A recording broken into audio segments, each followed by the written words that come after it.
So with the second season, the gears shift and the show begins adapting Gokaiger, Super Sentai's 35th anniversary season. That was a pretty damn big anniversary for them. Even people who know nothing about Power Rangers outside of the original were reposting videos of the Legendary War, as it was called, that featured the 34 previous Sentai teams in a massive brawl against Gokaiger's foot soldiers. It was a big deal and a big season, with frequent callbacks to these older teams, and it was super convenient and useful for Power Rangers' 20th anniversary. Except here's where we get to the real problems. The first season of Megaforce is not good. However, like Samurai, it's a lot better on a second watch through and binging it, since you start to see some coherent character development and direction for the show. It's really basic, yes, but not unbearably so. There's bad acting and really overly simplistic themes and ideas, with an over-reliance on Sentai footage for some episodes near the end, mostly just being fight after fight without much in the way of plot. And then there's Gosei handing out powers like he thought there was a surplus. None of these things are good things, but they're not enough to doom the season or anything, just that it was pretty mediocre overall, especially since this was supposed to be the anniversary season. Well, season 2 is where we hit the wall. Hard. Why did they adapt Goseiger, knowing full well that Gokaiger was there and waiting? Well, I've never been able to get exact confirmation of this. The contract with Toei expressly forbid them from skipping a Sentai season. They had to adapt Goseiger if they wanted Gokaiger. And as I explained in the last part, there were ways of handling this that would make sense, mostly involving dropping the Goseiger powers altogether at the finale and force the Rangers to get new ones. It's not a great solution, but it could work. Hell, Mighty Morphin shoved in 3 different Sentai for its initial seasons and made it feel like a continuous story. Well, see, there's a problem there. When I say they adapted 3 different Sentai, what I mean is that they had at least 40 episodes each season to cover everything, and they ditched the Sentai Ranger footage so that it was just pretty much the Zords. Aside from the occasional Sentai monster shots where they were all alone, or the Alien Ranger stuff, everything else was original footage. But now, the idea seems to be that they have to burn through as much Sentai footage as possible, whether it makes sense in the context of the show or not. And in fact, they seem to go out of their way to have it make less sense. As I said at the beginning, no more punches are being pulled. They could have planned this, they could have prepared for it, but instead, this feels like some of the most thrown together nonsense ever. First of all, we start with Season 2, Super Megaforce, with the episode Super Megaforce. Again, following the bizarre pattern from Samurai by adding Super to the season name and just having the season opener be named it. It at least makes more sense here since the powers really are different, except the names chosen sound farcical. Super Mega Force. Why even stop there? Maxi Extreme Ultra Super Duper Mega Cyber Radical Supreme Legendary Top Secret Force while we're at it. After the recap of the season finale, we meet our new villains, led by Prince Vakar, Vrock's brother.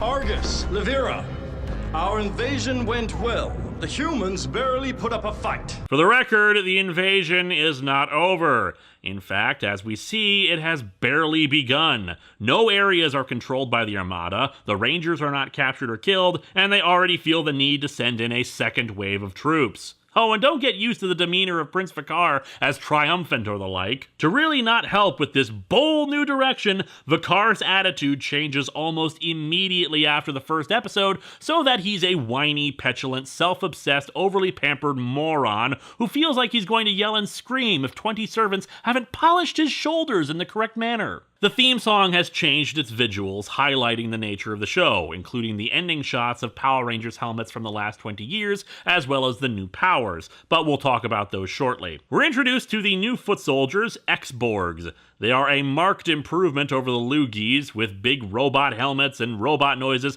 that remind me of the Grinders from RPM. There are other soldiers with them of higher classes, the blue guys, I think they're called Bruisers, similar to how SPD had higher ranking foot soldiers, but for the most part, it's the grayish purple guys with guns and huge numbers. And as you can see, this is a pretty sizable invasion, probably on par with Countdown to Destruction in the sheer number of ships and troops unleashed. Buildings are getting destroyed, and already we see the school has been abandoned in a rush and heavily damaged as X-Borgs sweep through it, contested only by a few of the Rangers. Noah recruits a few of the remaining students to find more survivors. We've all got to look out for each other now.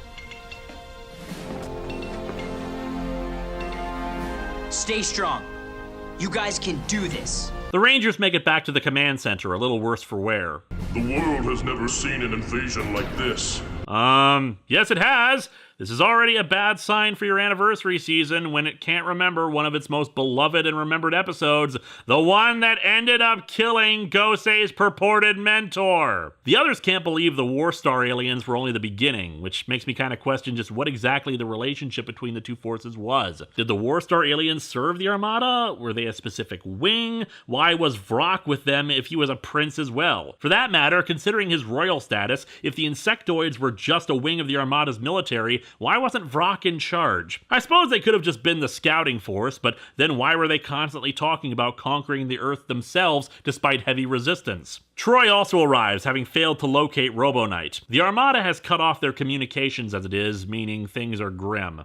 It is finally time for you to tap into the infinite power that lines the walls of this command center. He hands them new morphers. With these and your new Ranger keys, you will be able to unlock your Super Megaforce mode. Yeah, it's a mode change instead of new powers altogether. It honestly feels like it was just a way to pad out the episodes even longer by adding additional morphing sequences in, since most of the time they have to start in Megaforce mode before going to the next level. Except for the rare occasion where, in fact, they can just morph right into super mode. Yeah. Speaking of modes, he explains that the Ranger keys along the wall are actually another mode altogether, Legendary Mode, where they can assume the forms of all the Rangers that preceded them. Gosei says a limit to this power is that it's difficult to sustain those forms for very long, though it really never factors into the plot in any significant manner. Am I the only one who notices that my key is the wrong color? Jake, there's a simple explanation for that. But we'll never hear it. Here, I'll give it to you. Gokaiger used green instead of black. There. That being said, it is a funny line. At least it was when this first premiered. Now, in retrospect, it's become like Vrock's far too complex for you to understand, meaning they have no explanation for anything. For example, why are these keys here? Where did these powers come from? Why didn't Gosei just give them this ability right from the start if they're better? And bear in mind, it's the Legendary Mode that can only be used for a limited time, not the Super Mode. We're given no indication that these are newly developed or anything. Hell, that can't be it since the Ranger keys have been here since the first episode. If the Morphers weren't ready, what the hell were they doing there anyway? And why didn't Gosei ever mention these things? There's a simple explanation for that. Oh, okay. Ugh. Anyway, the Armada's attacks hit close to the command center, so the Rangers are dispatched with their new weapons. Super Mega Mode!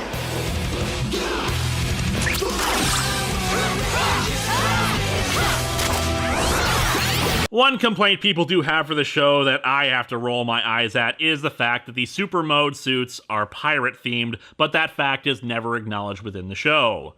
Well, why the hell should it be? The Rangers are not pirates, the theme of the season is not related around piracy, it's just their weapons and suits have a vaguely pirate-esque design to them. But having oddities like that in Power Rangers is nothing new. This is a show that could have a ninja theme to it, and then have a samurai ranger who wields an ancient ninja electric guitar. And no, I will not get over that! Sentai stuff ends up in Power Rangers all the time for seemingly no reason. Or were people really that upset that Zane's morpher back during In Space said Mega when he morphed? So while it might make for a few cute tongue-in-cheek jokes to reference the fact that they're based on a pirate-themed Sentai, there's no need to do so within the show. Power Rangers has to stand or fall on its own merits. Which is why the stuff that happens during this season is so frustrating. I like the suits, they're fine, although if there's one problem with this being adapted from the pirate-themed Sentai, it's that there isn't anything about these suits that makes them look superior to the Megaforce suits. In fact, it kinda feels like it should be the other way around. The pirate suits look a lot simpler than the more ornate Megaforce suits. It's not aided by the fact that by virtue of Gokaiger's pirate theme, the fighting style is entirely different. The Rangers will frequently switch up weapons, some dual-wielding blasters or cutlasses, against multiple opponents instead of firing guns in a line or just using their own unique weapons against foot soldiers or the like. In fact, they tend to use their weapons more often than when they just had their regular powers. While one could argue that the fighting style means they have more power, it actually gives the impression that they have to work harder to gain the results that they used to with the regular Megaforce powers. Anyway, after defeating a good chunk of X-Borgs, they decide to go to the next level. Legendary Ranger Mode! Samurai! Ready! ready! Go Samurai! Power Rangers Samurai! I do love that they use the morphing calls when they transform, although they only do it when they morph as a group, which means that for some teams who only get represented in an individual's morph, we don't get their morphing call in the series at all. Speaking of, some people were upset that the first legendary morph wasn't to Mighty Morphin, but honestly, I understand why they did Samurai. Remember, as I said earlier, a lot of younger kids were confused by them no longer being samurai, and since the new audience was what actually put Power Rangers back on the map, appealing to the samurai crowd actually makes a lot of sense, especially with the first cameos of the season. We'll get to that soon. Although I love how they only stay in Samurai for less than 20 seconds before they switch it up to Mystic Force. After a monster reverts them back to Super Mode, Troy confirming that while Legendary Mode is hard to maintain, the Super Mode is just fine to stay in, they use their swords and new Final Strike to defeat it. Now that's a super mega win! And now your attempt at creating Mythos just sounds forced as hell. And since we're trying to go through another 40 episodes of Sentai footage as quickly as possible, the Armada unleashes more X-Borgs and another monster. SPD and Ninja Storm are the next called upon until they discover that they can all morph into a Red Ranger. In the original Sentai, Overdrive was not in this team-up, but rather the Red Go-Sager suit. So of course for this they edited it out, since it would have made no sense for them to morph back into the less powerful form. Now, this is the first edit they make in the season to correct something like that, and it won't be the last. And it's pretty seamless, so the skill is there to correct these things. However, there is a problem that we'll see later, probably one of the biggest issues of this season. Anyway, they destroy the second monster, but with 5 minutes left of the episode, they decide to introduce the new Megazord in too. Lavira, the weapons maker for the Armada, uses her Nintendo light gun, or Maximizer, to shoot beams at the monster to make him grow. We no longer need Zombats, and we can enlarge more than one monster at a time. Not that they'll ever use that ability in any meaningful capacity, of course. Gosei unveils their new primary craft, the Skyship, that unleashes their individual Zords and eventually forms up into the Megazord. And of course, like before, the Megazords just start to blur together, even though this one's final attack is a huge-ass cannon that comes out of their chest and shoots the enemy. Super Mega Rangers, that's a super mega win! Super Mega, shut up! Afterwards, they return to the school, which has already been rebuilt thanks to the efforts of the two friggin' savants that Noah put in charge. The reset button has been pressed, almost like that huge invasion didn't happen at all. I guess that's what happened between Countdown to Destruction and Quasar Quest. One weekend is all you need to clean up an alien invasion and move on with life. If even that long. Now all we need is a teacher. Where's Mr. Burley? Yeah.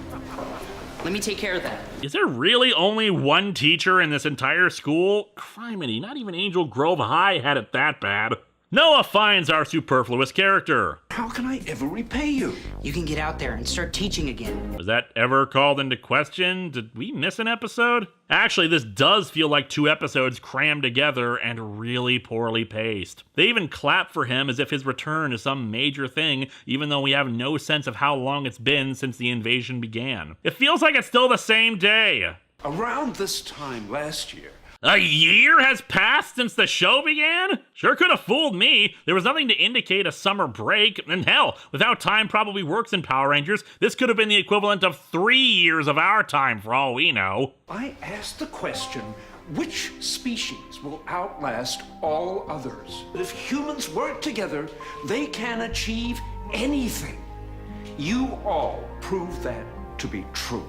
Based on what exactly? At least in Countdown to Destruction, we saw ordinary humans stand up and take the fight to the invaders. Here, they've done nothing but cower in the face of it, while the Power Rangers did all the heavy lifting. It's very clear that when faced with great adversity, the human spirit will always prevail. That's this season in a nutshell. Empty platitudes about how awesome we are, how we'll always win, never give up, never surrender, never say die, believe it, by Grep Thor's hammer you shall be avenged, blah blah blah blah blah. Saying it does not make it true. We need something to back that up. Ships came, blew up some stuff, landed hundreds if not thousands of troops, and apparently they all went home the next day after the Rangers destroyed a few of them. And this only gets worse, my friends. Troy skipped school to stand on some rocks and wonder where Robo Knight is.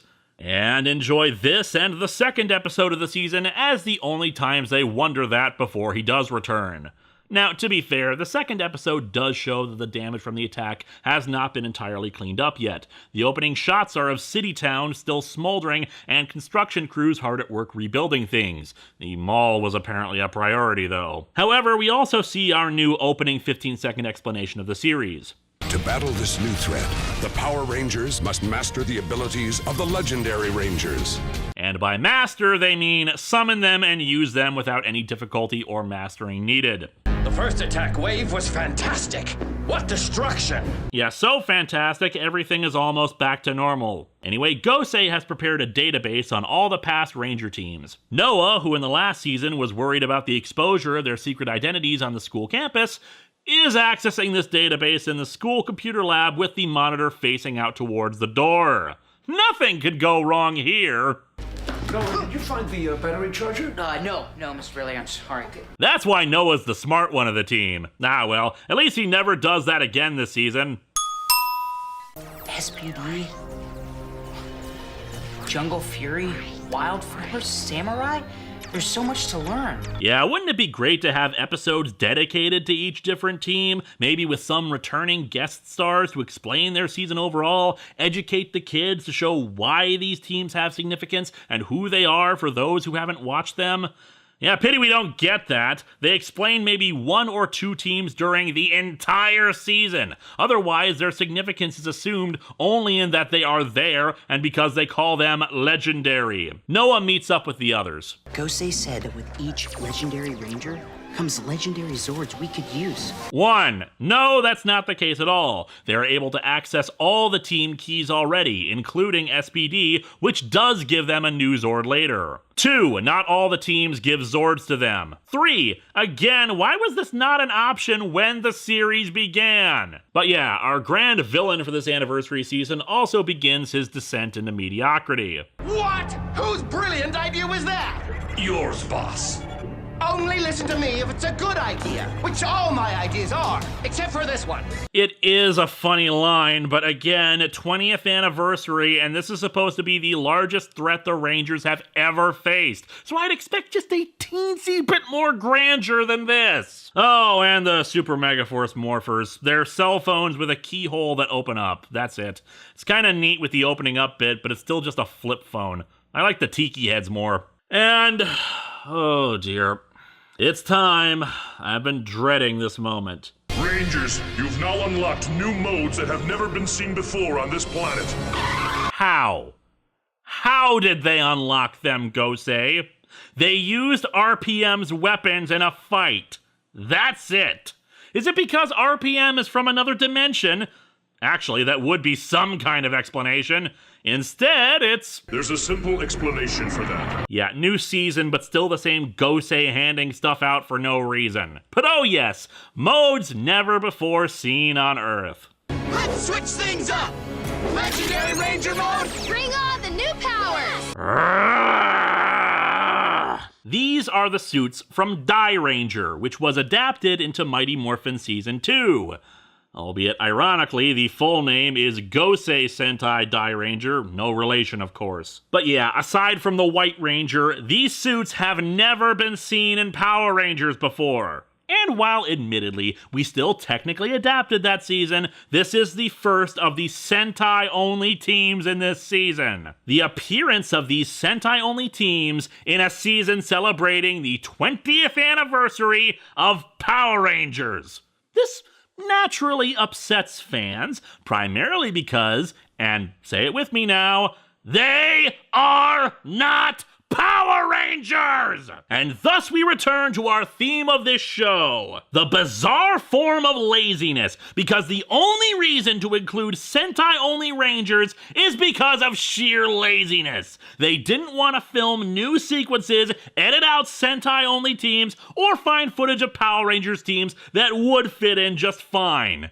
Except, of course, sometimes they do! There will be a multi-Ranger morph where one of them morphs into one that was originally a Sentai-only Ranger and edit out that single one, but other times, nope, it's okay. There is no consistency about it. In fact, they even give some of these teams names like Prism Rangers or Squadron or Dragon Rangers or some crap like that, assuming they even remember that because at 1 or 2 points, they actually change the names they give them. The only other possible reason for their inclusion, as I said during Wild Force, was that apparently, again, secondhand information, and I've heard rumors that actually it's not true, producer Jonathan Zacher is a fanboy of Sentai and didn't want them removed, which is an even worse explanation for their inclusion. But here's the most damning thing of all about this. I wouldn't even mind them using the Sentai footage like this if they actually did something with it. This is an opportunity here, a glorious opportunity that allows them to save money by not having to edit out the Sentai teams while also expanding the mythology. We know that there have been other Power Ranger teams before Mighty Morphin, and we know there are Alien Rangers and other dimensions with it. You have Sentai-only teams in this, ones that no Power Rangers fan has ever seen before? Well, do some world building! Give us a story behind these teams. Have a previously unknown Ranger meet our heroes and tell the story of a lost team of Power Rangers that nobody knows about. Have them say that, I don't know, their exploits were lost to history because of some great mind wipe or catastrophe. So ultimately their battle was useless and that made them bitter and not want anyone to be Rangers anymore. Or tell the same story to try to inspire the team, that even in spite of no one remembering them, it was still the right thing to do. Sure, the footage of an unused pre-Mighty Morphin season isn't gonna look as good in HD, but there are ways around that. You can make it an in-story explanation, like the aspect ratio is wrong because these are computer monitors that have borders all around the footage the whole time, or the recording equipment of the era was different, or you could put a haze around it like it's from a dream. Hell, tell us about the first Power Rangers. Give us an origin for the morphing grid. In fact, I don't even think the morphing grid is mentioned at all at any point in either season of Megaforce. How do you do that? Even RPM, the series that takes place in a completely separate universe, managed to fit in their own version of the morphing grid. How do you just forget the mythology of your own show in an anniversary season that's supposed to be celebrating that mythology? This is not difficult. If you just put in the slightest amount of effort to this, you can still do it on the cheap and produce something worth everyone's time. But no, as Gosei said, there's a simple explanation for that. And that simple explanation is new powers. That's all we get. This once again reinforces my theory that they had no intention of adapting Gokaiger originally, or at least not adapting it for the purposes of the anniversary stuff. This season is so haphazardly put together, with nothing examined or gone in any kind of depth, that they didn't even care to take out stuff that was never involved with Power Rangers. And don't tell me it was because little kids wouldn't care about the past seasons. If that's the case, why do an anniversary at all? They did a major promotional push for the fact that this was the 20th anniversary. They gave the impression that they genuinely cared about celebrating this, advertising the return of past Rangers and doing a crap ton in the merchandising to honor it, with new toy versions of stuff like the original Morphers, Megazord, and etc. Admittedly, those were the legacy toys for the adult audience, but in the main line of toys, an entire series of Red Ranger figures from across the years, the legendary Ranger keys, including special ones only for certain events, even a Titanium Ranger key, a Power Rangers only toy. None of the Sentai teams shown in the season get Ranger keys here.